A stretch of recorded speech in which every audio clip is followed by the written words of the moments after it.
Magandang araw po, si Mark Kanyayahan po ito. Ang title po ng episode natin ngayon ay paano maging tunay na mulat. No? Pag nakarinig tayo ng salitang mulat, no? So ang naiisip natin ay yung uh, umanib sa isang relihiyon at nadoktrinahan, tapos mulat na. No? O kaya naman ay uh, sa politika, no? uh, merong mga nagki-criticize sa sa isang political issue or national issue, at tapos ay naniwala tayo at naging panig tayo or naging kaisa tayo doon sa ganung tindig, mulat na tayo. So, hindi tayo mulat. Naniwala lang tayo or believer tayo. So, may pagkakaiba ang pagiging mulat at ang pagiging believer. No? Kasi pagka believer ka, ibig sabihin mayroon kang sinusundang pananaw ng ibang tao. So, pag sinabi kasing mulat, hindi kasi yung tinuruan ka or hindi yung kinumbinsi ka. No? Hindi ibig sabihin na natuto ka sa ibang tao ay mulat ka na. Ang pagiging mulat kasi ay self-generating. No?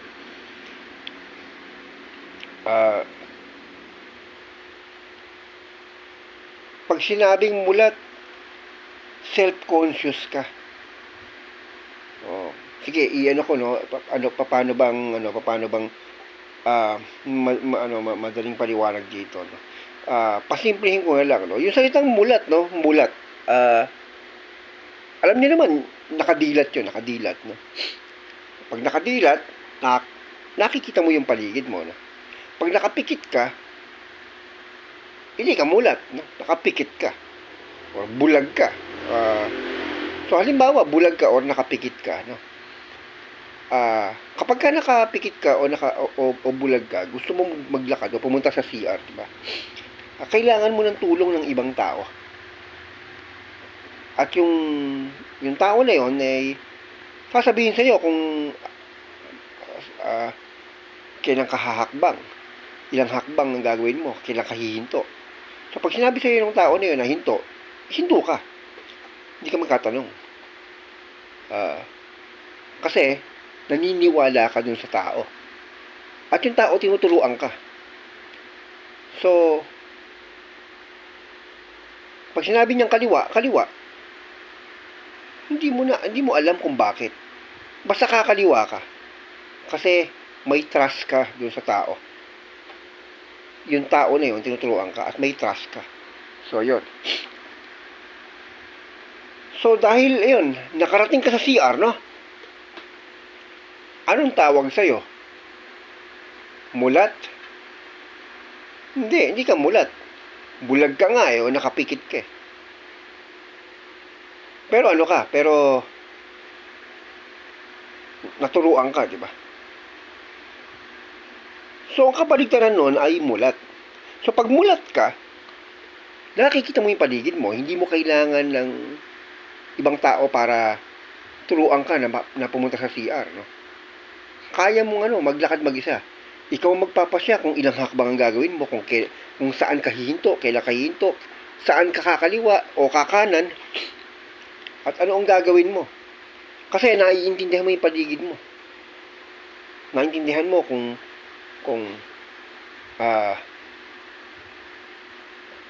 yung paligid na yun ay makakasakit sa'yo kapag ka nagdire-diretso kang lumakad, no? Mauuntog ka, pag di ka yumuko, at pagka hindi ka huminto, mababangga ka. Naintindihan mo yung paligid mo. Kasi nakikita mo eh. At dahil nakikita mo at naintindihan mo, ikaw yung nagpapasya sa sarili mo. So, yun yung kahulugan ng mulat. No? So kapag kamulat ka, ah, hindi mo kailangan ng ano, no?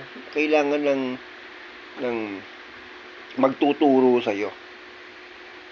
Siyempre, ah, makikinig ka.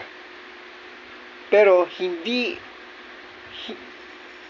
mo ano, no, hindi ka susunod blindly. Pagaganahin mo yung ano mo, no, yung isipan mo. Tulad ng isang ano, no, nakadilat, no, na pinagagana ang isipan ayon sa nakikita niya, no? So, yun, kaya nga 'di ba pag sinabing bulag, is sunod-sunuran. So, ang kabaligtaran naman ng mulat, hindi ka sunod-sunuran. So, yung bulag, hindi mo alam. Pwedeng alam mo yung tama, pero hindi mo alam kung bakit. Yung mulat, alam mo yung tama, alam mo yung bakit. Ngayon, dun sa bulag, may alam ka. Pero, paano mo nalaman? Kasi tinuruan ka. Dun sa mulat, may alam ka. Paano mo nalaman? Kasi nakita mo sa sarili mo. So, therefore, self-generating. So, ngayon, yung kahulugan ngayon ng kamulatan ay ay dapat maging maging mulat din tayo sa kahulugan nun. Dahil maraming na nagkakamali dito. Lalo na pagka sinabing yung salitang pagmumulat, no? Ang gawaing pagmumulat ay sa religious side, no? Pagpo-proselytize, no? Or pagdodoktrina. Pagdodoktrina sa sa mga non-believer, no? So, sa sa political side, no? Nandiyan yung pang-agitate, no? Or propaganda, diba? So, hindi ibig sabihin na niwala ka sa propaganda or na-agitate ka sa pang-agitate ay mulat ka na. Hindi ibig sabihin na nadoktrinahan ka sa isang relihiyon at kasapi ka na ay mulat ka na. At kahit sa pag-aaral, no, nagtapos ka ng pag-aaral, hindi ibig sabihin educated ka ay mulat ka na. Magkaiba yun, yung educated at mulat. Magkaibang educated sa enlightened. Kung meron man nag-enlighten sa'yo, no, ito yung ito yung sa pamamagitan ng pagtuturo sa'yo na mag-isip sa sarili or magpasya para sa sarili. So kaya the next time na magmumulat ka ng ibang tao, hindi mo sasabihin sa kanya kung ano yung tama o mali, ano ang totoo at hindi, no? Ang dapat na tinuturo mo sa kanya kung paano niya tuklasin sa sarili yon. Paano siya mag-isip para sa sarili. Kakalampagin mo siya. So therefore, ang mumulatin mo ay yung bulag. So ano yung bulag? Yung sunod-sunuran, blindly naniniwala sa isang bagay. So, sasabihin mo sa kanya, baka pwedeng mag-isip-isip ka, gamitin mo yung isip mo. Tuklasin mo. Hindi ko siya sasabihin kung ano yung tama o mali. Pero questionin mo kung tama ba o mali yung pinaniniwalaan mo. Tuklasin mo sa sarili kung anong makabubuti sa'yo. Hindi ko sasabihin sa'yo kung ano ang makabubuti sa'yo o makasasama sa'yo. Ikaw na ang bahalang magpasya. Ang importante, matuto kang magpasya sa sarili. Dahil naniniwala ako na kung may kakayahan kang magpasya, alam kong magpapasya ka ng maayos. At alam kong tama ang magiging pasya mo. So, walang pinagkaiba ito sa dalawang bata na iniwan mo, nag-iisa. Yung isang bata, tinuruan mo kung anong mga dapat niyang gawin, no? Step by step. Dahil alam mo, hindi niya kayang mag-isa. Kaya tinuturuan mo siya kung anong mga dapat gawin. Ngayon, yung isa naman,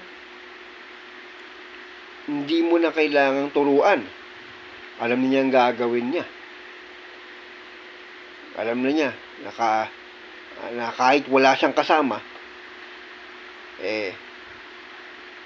may gagawin siyang tama. So, ganun yung mulat, no? Ganun yung pinagkaiba ng mulat at hindi mulat, no? So, may rito, meron tayong element of maturity sa pagiging mulat, no? So, kaya ang taong mulat hindi ito yung basta oo lang, no? Hindi ito yung nakasarado rin ng utak na hindi, no? So, ito yung taong marunong magbalanse ng magkaibang pananaw, no? So, ito yung taong marunong magbukas ng isipan. At kahit sa pagbubukas ng isipan, alam din niya kung kailan niya isasarado ang isipan niya. So, ito yung tao na sumusunod ayon sa nakikita niya. Hindi ayon sa sa sinasabi sa kanya. So, yung mulat ay malinaw ang pananaw.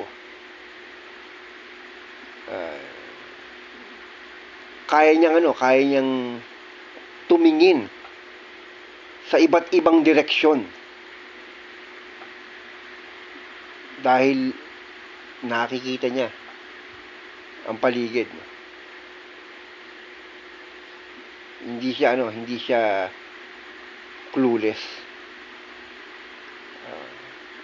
Wala siyang tapaoho dito sa mata, no? Kaya niyang tumingin ng diretso o lumingalinga, diba? Kasi mulat siya. Pero yung bulag,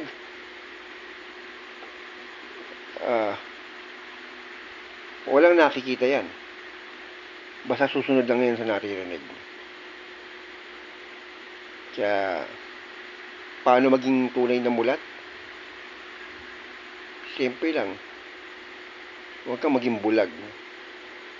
Ganun lang kasimple. Imulat mo yung mata mo at magpasya sa sarili. Yun lang po. Ito po si Mike Kanyayahan. Hanggang sa susunod na episode, may the force be with you.